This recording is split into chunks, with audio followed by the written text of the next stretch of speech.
Hi, everybody. It's Mrs. Friedman. We're back with Inside Out and Back again today. Today, we're going to start with the poem Close Too Soon, which is on page 67. So let's scroll down and find that one. Okay. The last poem we read together was Twisting, Twisting, and we learned about not enough food and mother having to kind of um, make the food last longer by mixing other things with it. So we know the war is coming close. Mother's eyebrows are furrowing. She's not happy. So let's move to Close Too Soon. A siren screams over Miss Shing's voice in the middle of a lesson on smiley and bald President Ford. We all know it's bad news. School's now closed. Everyone must go home a month too soon. I'm mad and pinch the girl who shares my desk. Tram is half my size, so skinny and nervous. Our mothers are friends. She will tell on me. She always tells on me. Mother will again scold me to be gentle. I need time to finish this riddle. A man usually rides his bike 9 kilometers per hour, yet the wind slows him to 6.76 kilometers for 26 minutes and 5.55 kilometers for 10. How long until he gets home 11.54 kilometers away? The first to solve it gets the sweet potato plant sprouting at the window.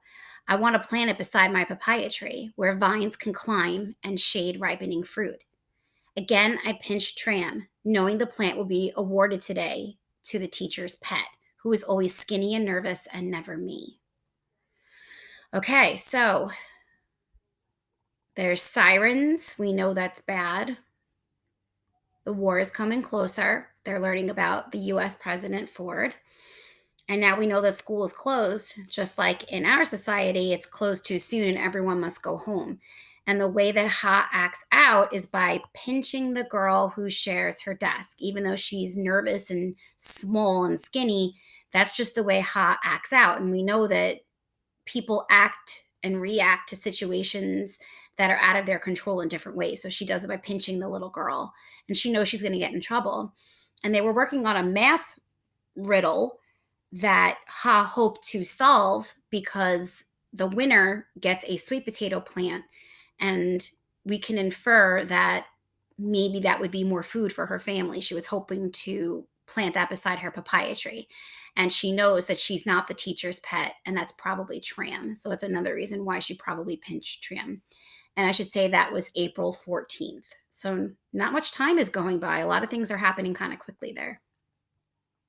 We are up to promises. 5 papayas the sizes of my head, a knee, 2 elbows, and a thumb cling to the trunk. Still green, but promising. April 15th. So that's a short one, and it's Ha talking about the sizes of the 5 papayas that are growing on her tree. And they're still green, but they're promising. Green means they're not ripe yet. So promising meaning they're growing. Okay, and that's April 15th. Bridge to the Sea. Uncle's son, father's best friend, visits us. He's short, dark, and smiley, not tall, thin, and serious like father in photographs. Still, when classmates ask about my father, sometimes short and smiley come to mind before I can stop it. Uncle's son goes straight to the kitchen, where the back door opens into an alley. Unbelievable luck. This door bypasses the Navy checkpoint and leads straight to the port. I will not risk fleeing with my children on a rickety boat. Would a Navy ship meet your approval? As if the Navy would abandon its country. There won't be a South Vietnam left to abandon. You really believe we can leave? When the time comes, this house is our bridge to the sea. April 16th. So this is actually a conversation between Ha's mother and her uncle's son, her father's best friend. She calls uncle. And it's sad that she has no memory of her father. So when she thinks about her father, she kind of pictures uncle's son. And the conversation between mother and uncle's son is basically trying to find a way for the family to escape without people finding out. And he says that this door bypasses the Navy checkpoint and leads straight to the port. where the ships would be. And mother says she will not put her children on rickety boats. And he says, how about a Navy ship? Would that be okay for you to travel on? And she says the Navy would never abandon its country. So the Navy would never leave here.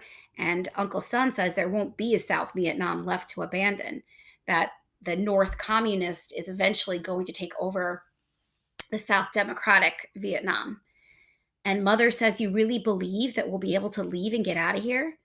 And Uncle Son basically says, when the time comes, your house is our bridge to the sea, that we'll be able to bypass the Navy checkpoint and go straight from your home to the sea.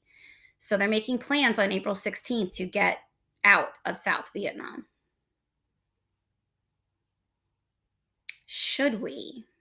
I think the title kind of gives away the idea of discussing whether they should leave or not. Mother calls a family meeting. Ang Shan has sold Leaves of Gold to buy 12 airplane tickets. Ban Nam has a van ready to load 25 relatives toward the coast.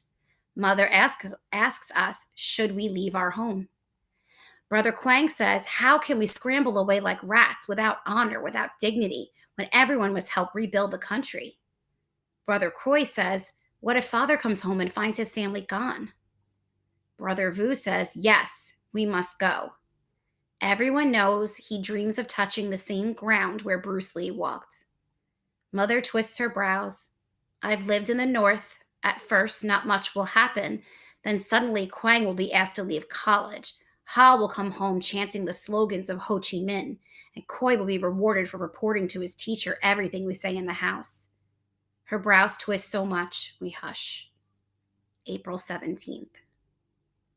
So everyone in the family has an opinion on whether they should leave, because other people in the town have bought airplane tickets and they've traveled toward the coast. So mother asks her children, should we leave? And everyone has a different opinion. Brother Quang says there's no honor in leaving. Who's going to fix the country when this is over? Brother Khoi asks a very good question. What if father is freed and he can't find the family because they've left? And Brother Vu says they must go, and everyone wonders it's whether he wants to go because the family should go or that he wants to visit the land Bruce Lee walked. And basically, mother says she knows what would happen if they stayed, that they'd all be turned against each other, against South Vietnam. They'd all, unfortunately, become communists. And they all hush because they know in the end that mother is right, that they really should leave. Okay. This poem is called Shh. Brother Khoi shakes me before dawn. I follow him to the back garden. In his palm chirps a downy yellow fuzz, just hatched. He presses his palm against my squeal. No matter what mother decides, we are not to leave. I must protect my chick and you your papayas. He holds out his pinky and stares, stares, stares until I extend mine and we hook. April 18th. So Brother Khoi, whom we know loves animals and his chicks, makes a pinky deal with Ha that they will not leave because he wants to take care of his chicks and she must take care of her papayas, which shows their innocence. They don't understand how dire the situation is. And our last poem today is called Quiet Decision. Dinner time. I help mother peel sweet potatoes to stretch the rice. I start to chop off a potato's end as wide as a thumbnail, then decide to slice off only a sliver. I'm proud of my ability to save until I see tears in mother's deep eyes. You deserve to grow up where you don't worry about saving half a bite of sweet potato. April 19th. So they're making dinner. Again, they're stretching their food. They're stretching the sweet potatoes with the rice to stretch the rice.